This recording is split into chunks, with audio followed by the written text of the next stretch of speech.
Donc, bienvenue au centre de conférence de la Fondation Pierre Fabre, ce 2 octobre 2018. Donc, nous allons aujourd'hui travailler sur la thématique pratiques et produits de santé traditionnels.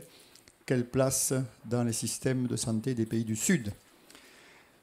Alors, je salue en tout premier lieu les autorités ici présentes, plus particulièrement celles de la Fondation, notre président Pierre-Yves Revol, nos administrateurs, Jacques Goffrin, ancien ministre de la Coopération, trésorier, M. Jacques Fabre, secrétaire, le docteur Jean-Pierre Lamarque, représentant du ministère des Affaires étrangères, et le docteur Jean-Pierre Marcantoni. Voilà, donc nous allons avoir une journée certainement très riche, avec des intervenants nombreux, de qualité. Et pour introduire cette conférence, je demande à M. Jacques Fabre de bien vouloir se rapprocher du pupitre. Donc, comme je l'ai dit, M. Jacques Fabre est administrateur, fondateur et secrétaire de la Fondation, mais il est aussi pharmacien.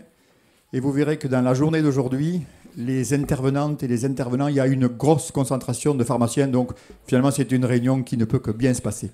M. Jacques Fabre, vous avez la parole. Merci, entre pharmaciens. Bonjour à toutes et à tous. Je suis heureux de vous accueillir aujourd'hui pour cette conférence consacrée aux pratiques des produits de santé traditionnels. Merci. À la fin des années 70, l'OMS s'est intéressée aux médecines traditionnelles comme vecteur d'accès aux soins. En effet, près de 4 milliards de personnes, essentiellement en Afrique et en Asie, recourent couramment à la médecine par les plantes. Suivant l'exemple chinois, l'OMS a régulièrement invité les pays à intégrer les médecines traditionnelles dans les systèmes de santé nationaux. Depuis le fond des âges, les plantes font l'objet de recherches pour leur activité bénéfique à la santé humaine.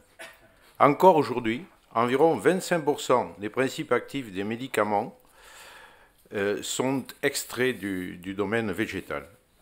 Le groupe Pierre Fabre, comme vous le savez, s'est lui-même largement inspiré de la nature pour développer ses médicaments. La Fondation Pierre Fabre agit dans les pays du Sud où les pratiques thérapeutiques traditionnelles restent l'un des principaux recours des populations démunies.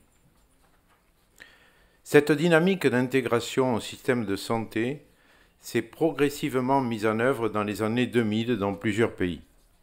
Le Mali est à la pointe du sujet, avec un intérêt structurant marqué dès la fin des années 60 pour ses pharmacopées traditionnelles.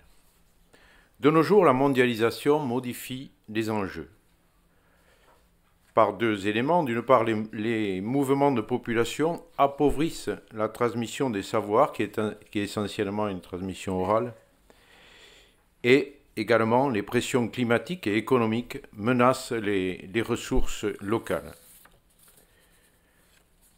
Les médecines traditionnelles restent plurielles dans leur pensée et leur expression.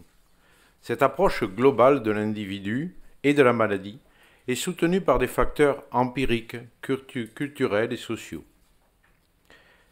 Cette pluralité peut aussi prêter le flanc à des pratiques discutables, avec les cieux de la science moderne qui découpe tout.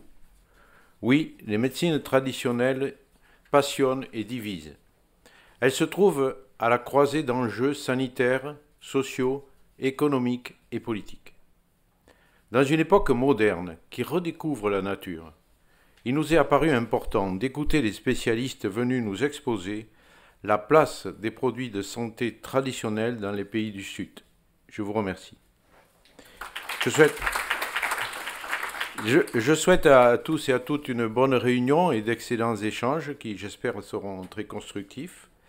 Et je voulais remercier tout particulièrement M. Cobert, donc, qui a organisé ce colloque. Et bon, c'est un travail intéressant et une journée qui, je n'en doute pas, sera passionnante. Merci.